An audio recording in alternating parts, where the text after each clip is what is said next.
United मुस्लिम action committee की जानिब से 10 जनवरी के दिन बाद नमाज जुमा ईदगाह मीर आलम से शास्त्रीपुरम तक तिरंगा रैली निकाली जा रही है।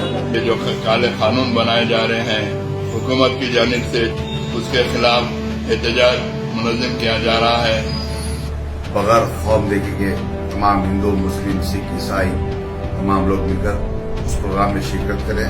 मैं आप तमाम से गुजारिश करता हूं कि एनआरसी, एनपीआर, सीएए के खिलाफ सारे मुल्क में इसका एहतजाज हो रहा है। अब मौका है हैदराबाद की आवाम का सड़कों के ऊपर निकलने का और सरकार को एक पैगाम देने का। मेरी इज्जतदार माँ और बहनों से, हर नौजवान साथियों से, बुजुर्गों से, हर एक से गुजारिश है, खास तौर पे स्टूडेंट से आपसे अपील है, इस रैली को न सिर्फ शरीक होइए बल्कि अपना एहतजाज दर्ज कराइए। बहुत बहुत शुक्रिया।